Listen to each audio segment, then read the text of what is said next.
Hello, my name is Jason Vasquez, and today I'll be informing you about the attacks of 9/11.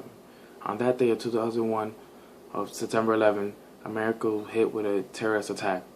Many Americans were left traumatized and heartfelt about the situation that happened that day. Many years have passed, but yet so many questions are left unanswered. Have you ever asked yourself why? Why so many questions are left unanswered? Well, today I will inform you about some of these questions and details, and hopefully it will lead to the creation of your own answers of these conspiracy. When 9/11 occurred on September 11, 2001, I was in the 5th grade. Up until high school, I thought I comprehended the whole situation of 9/11. Then I became fascinated with conspiracy theories and the perspective of other media members that are not highly populated. I realized how naive I was once I came across the topic of 9/11 and how many secrets are still withheld to us citizens of the United States. Today I'll be covering the World Trade Center, the Pentagon, Flight 93, and World Trade Center 7, also known as Building 7. First of all, with the Twin Towers, many people say that it was a controlled demolition. And if you see many interviews and the actual collapse of the building, you will see that the buildings fall in an orderly fashion, which is not normal. Also, you will hear many witnesses say that they heard many explosions after the plane hit the tower, which is also not normal. Second, you will see many witnesses proclaim that the plane was not a commercial airline. Some witnesses even say the plane didn't have as many windows as a commercial airline. And you will see that when the planes actually hit the tower, a flash happened before the plane hit the tower, which is also unexplained and unanswered. Secondly, I will explain about the Pentagon. The Pentagon, it was said that was hit with with also a 757 Boeing plane. But many witnesses didn't even see the plane. And also it is the Pentagon, so you will think that they have a lot of cameras and many visual evidence, but yet no visual evidence is out to the public. And it was actually a gasoline station across the street from the Pentagon that had the camera view towards the Pentagon. And after the plane hit in the whole fiasco, the tape was actually confiscated. Also, if a plane were to hit, you would think you would see some debris or evidence of the plane, but no evidence of the plane was actually found. You will see that in the commission report it says that they found I guess it was an engine in front of the Pentagon at the crash site. But the makers of the engine, which is Rolls-Royce, the spokesman for Rolls-Royce said that is not an engine of Rolls-Royce, which is also a discrepancy in their details.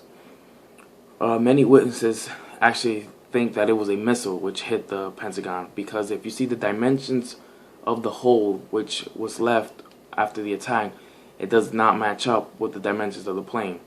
The width of the hole is actually smaller than the width of the plane and the height of the plane.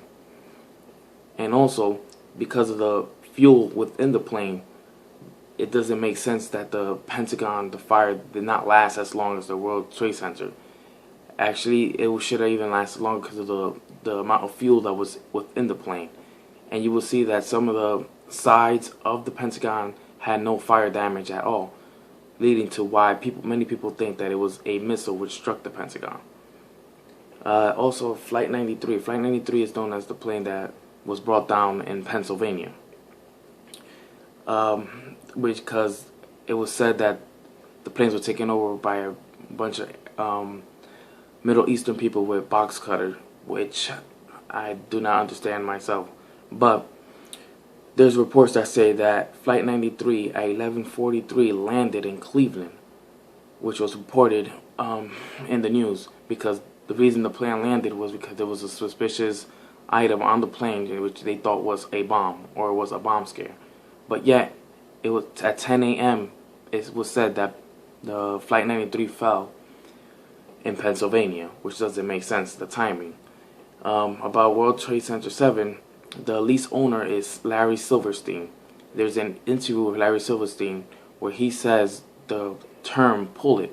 Pull it is a term known in demolition to when to activate the dynamites and bring down the building. And you can look up a BBC report on World Trade Center 7, and you will see a woman speaking about World Trade Center 7 and how it went down.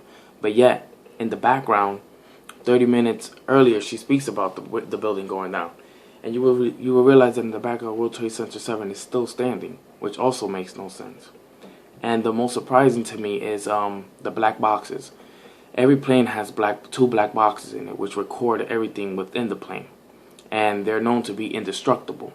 But yet, out of the four planes, none of the black boxes were recovered, or they were too damaged to be restored, which was never heard of in history. Also, many people do not realize that Building 7 went down, which is another World Trade Center.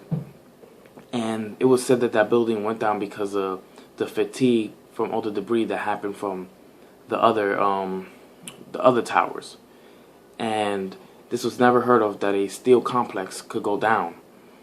Actually, it's the first time in history that that has ever happened. So far, I have explained to you why the World Trade Center 7, Flight 93, and Pentagon were attacked, and why Building 7 went down. Ultimately, you could take everything I've said to you, and you can create your own conclusion of why these buildings went down and why these attacks have happened. Hopefully you will understand and be more open-minded to the situation and make your own opinions and thoughts about the situation that have happened on September 11, 2001. It's your choice to ignore what happened on September 11. Thank you.